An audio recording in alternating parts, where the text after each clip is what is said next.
Hello, children. I welcome you all to this English class.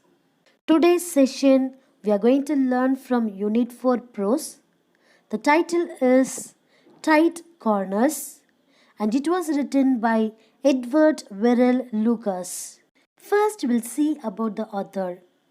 Edward Verrell Lucas was born in the year of 1868 and he died in the year of 1938.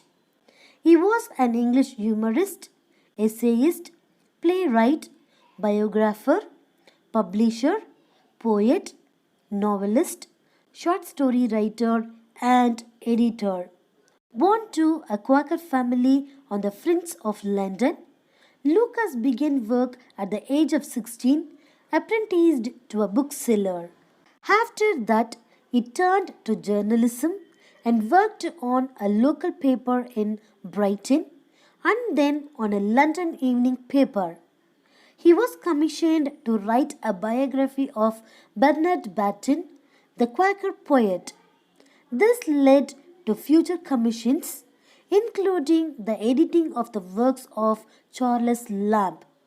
Lucas joined the staff of the humorous magazine Punch in 1904 and remained there for the rest of his life. He was a prolific writer, most celebrated for his short essay, but he also produced verses, novels, and plays.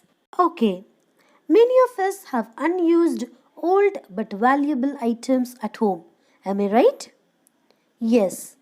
If we wish to get rid of them, we can sell them at an auction, isn't it? Yes. Okay. Do you know what is mean by an auction? Yes. Auction means public sales event. So, the items like paintings, jewels, household articles, vehicles, even houses can be auctioned, right? Yes.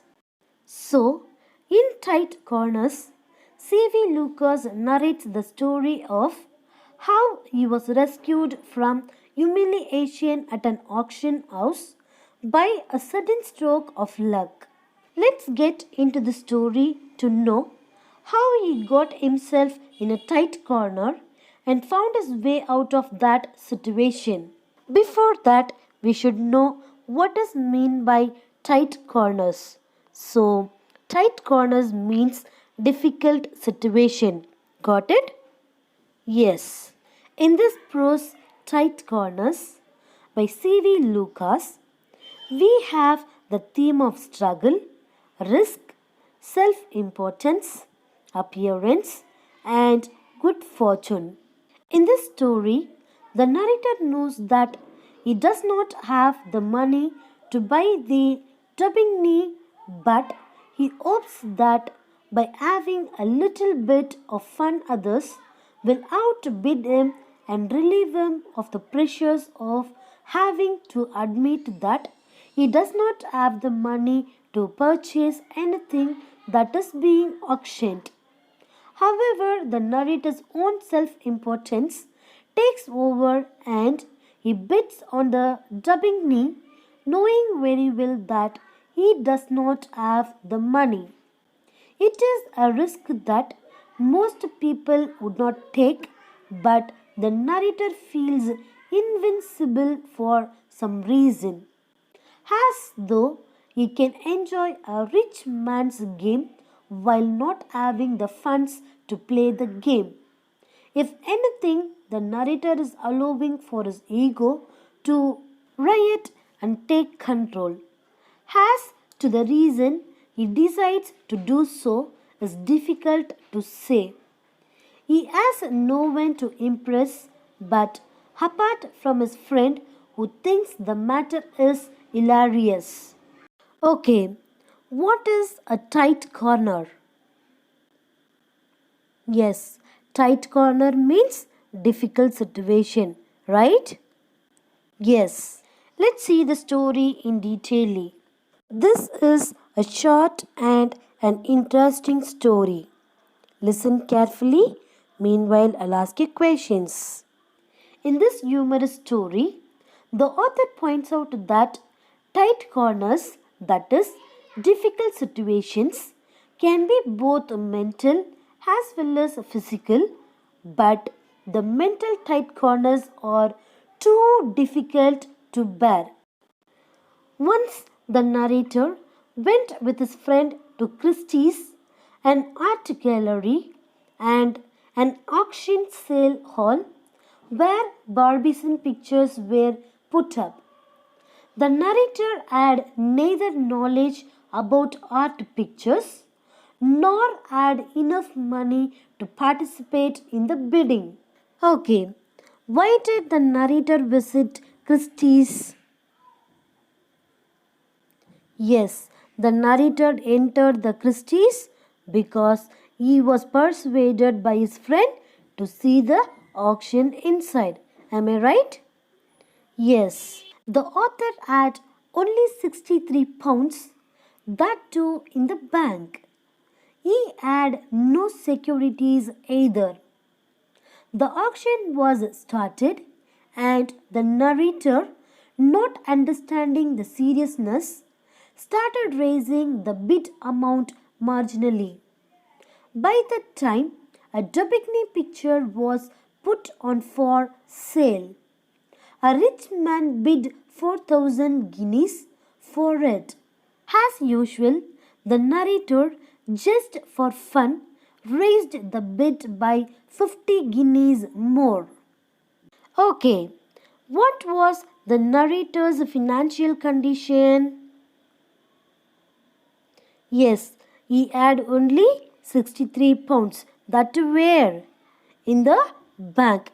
And not only that, he did not have any securities. Isn't it? Yes. Lucas thought that someone would raise the bid further. But to his surprise, nobody else raised the bid after that. The narrator was panic stricken. No doubt he unwittingly got into a tight corner. He could not find ways as how to collect such a huge amount. Sensing the impending danger, his friend had already left the place. Finally, the narrator decided to confess his poverty to the auctioneer himself and get rid of the critical situation. Okay, what kind of excuse did the narrator think he could make? Yes, he thought that he could confess his poverty to one of the staff of Christie's and ask him to put up the picture again for sale, right? Yes. Occasionally, luck favors someone who is honest. In this case, our narrator is favored by luck. All of a sudden, the unexpected incident happened. At the time of critical situation, a rich bidder's agent approached the narrator and offered 50 guineas, provided he passed on the art picture to the bidder. The narrator was immensely relieved. He was about to weep in joy. Yet, he had the presence of mind to demand 100 guineas. When a check for that amount was given to him, his joy doubled. Okay, how does the narrator show presence of mind in the sudden turn of events?